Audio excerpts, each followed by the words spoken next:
Well, so now if you remember before, I talked about where I'm going to need to cut out to clear my AC lines for there. I've also went ahead and kind of drew some lines here. I'm going to cut that out to make it look a little bit prettier. And I got to go ahead, I got to brace up in here, pretty this up for those mounts a little bit. Same on this side, got to kind of pretty that up and cut that up high, cut that out and pretty it up just a little bit. Then down here, this all looks kind of rough and kind of crappy. So, and this is actually kind of rusty and thin right through here. So I'm going to go ahead, I'm going to cut this right across here, and I'm going to cut these spot welds all across here. I'm going to just kind of make a new piece, kind of shaped like an L right there to stiffen it up and make it where it would be strong and be worth something.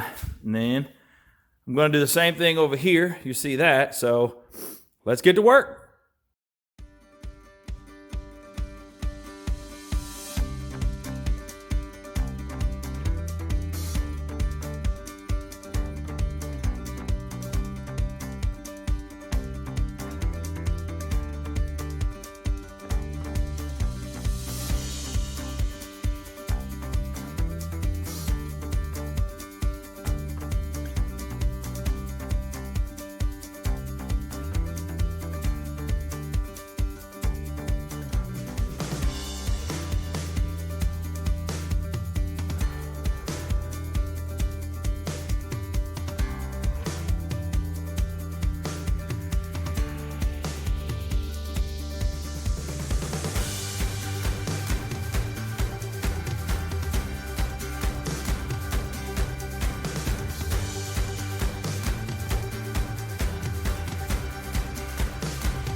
So check it out. So you see we got it all cut off. Got this hammer flat now. I'm gonna blow a little bit of etch over both sides. Then I'm gonna basically do the old same method of make me a little cardboard template, see what I need, get it all shaped out. Once I get the template made, I'll transfer it on a piece of steel, cut it out, stick it up here, drill some holes in it, plug weld it across here, plug weld it across here. Once I take the radiator support back out, after I kind of get everything all mocked up and in there, I'll grind off where I cut this with a plasma cutter. I'll clean that up, and then I'll cap in the end of that right there so it'll still be strong. Dirt and crap won't get up in there. It probably really doesn't even need this. I don't really see what it's gonna do at this point, but there is a grill mount that comes off the bottom and comes out to here from right there that I'll probably use. I'll probably try to use that on both sides to hold the grill if I can. So I do want this to be strong anyway. So that's where we're at. Here we go.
check it out. So originally I cut this out to clear the condenser mount bracket. I cut this out to clear where the lines mount to the condenser. And I was gonna make a piece of steel that would fit here and overlap, and then do the same with all this to rebuild it back in. And then I got to looking at it and realized that that was kind of stupid to go through all that work when I could just cut this off here and then cut the backside, make one piece that would go from here to here. Then all I gotta do is fill in these two sides, making that a much easier process. So we're gonna take care of that. Then we're gonna come over here, and like we discussed before, we've got to fill in this part right here for that condenser bracket. But then you'll see when I cut it with the plasma cutter, I cut off where this pinch weld was here. So I'm going to clean this all off, and I'm going to clean off the back side good, clean off all the slag and all the old just rust and cruddy metal. We're going to come back in. I'm going to make just basically another 90-degree bracket that will come and fit all along here. Plug weld it, plug weld on the back, and clean it up. That way it's all still nice and strong. And I'm going to come along here on both sides. I want to cut me a piece of metal that will fit in here, weld in to fill that in to tie these two together. I'm going to do the same on the other side over here, and that will complete this entire opening on our radiator support from the front.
Well, there's our finished product. I know it don't look like a whole lot, but it took an entire Saturday to knock all this out. A lot of cardboard templates getting made. A lot of bending and beating, as you'll see. All that. This side, I put a little heavier gauge metal in than I did on the other side because it was spanning over such a big area. I wanted to make sure it was good and strong, and as you can see from the video, it was a little bit of a pain in the butt to get it to bend the way I wanted it to. But in the end, it went my way because, well, I'm stubborn and very persistent. So there's the back side of that. So there you go. Well, there it is. The front side of the radiator support is done. At least for now. Well, next on the agenda is to tie in the 77 radiator support. In the last little bit, I'm going to tie it into those two posts from that center section of the 2000. You can see down there, down low, down in there, obviously we've already welded it to that lower section. So now I want to come up here. I want to make a plate that's going to burn it in right here. I'm going to tie it together, and right here on this front side, I'm going to tie it together. It's going to basically come down, plug across here, but it's going to extend up. We're going to make these bolt holes right here, and we're going to probably plug weld it a couple of times here. Going to do those plates on each side. Also, going to make one that will be right here that will wrap around and weld to the face of this, just kind of like a strap, kind of like that. We'll get those 3 plates made for each side, get them all welded on and cleaned up and done. And then the radiator support for now will be completely done unless we have to do any type of modifications to mount our ABS stuff or battery trays or any kind of stuff like that. So without further ado, let's get cracking on some cardboard templates.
Boom shakalaka. Well, there it is. She is whole. Everything all welded in place and held in nicely. Braced up in there strong. Both sides are done. Got a nice coat of etch on them. There you have it. The radiator support, for lack of a better word, is done. It's ready to come out and be scuffed over and coated with a coat of POR15. I'm going to go over, I'm going to coat the whole thing. I'm also going to come over this edge of the fender right here and this little fender extension on both sides. I'm going to go ahead and coat them because they're kind of rusty and crappy looking. Maybe it'll slow the rust down. It's supposed to. That's what the product says it'll do anyway.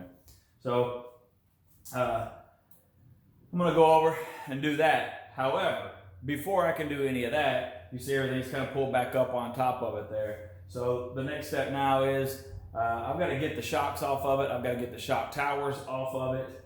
I'm going to put it on the lift. I'm going to put my steps on the side.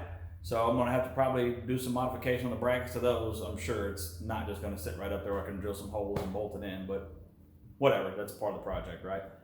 So I'm going to get those steps on. Then I'm going to, while it's on the lift, I'm going to go ahead and try to drop the suspension out from under it, and I don't know, maybe hang some pieces of steel or something, and basically try to tack the axle in place with it basically bottomed out on the bump stops so that I can finally put my wheels on it. The reason why I need to do that is before I can build wheel wells and put all the ABS stuff in and battery trays and all that, I've got to know how high my wheels are going to come in the wheel wells and turn them both sides completely. That way I can see where I need to clearance stuff, where I need to put things. So that's it for now. See you at the next step.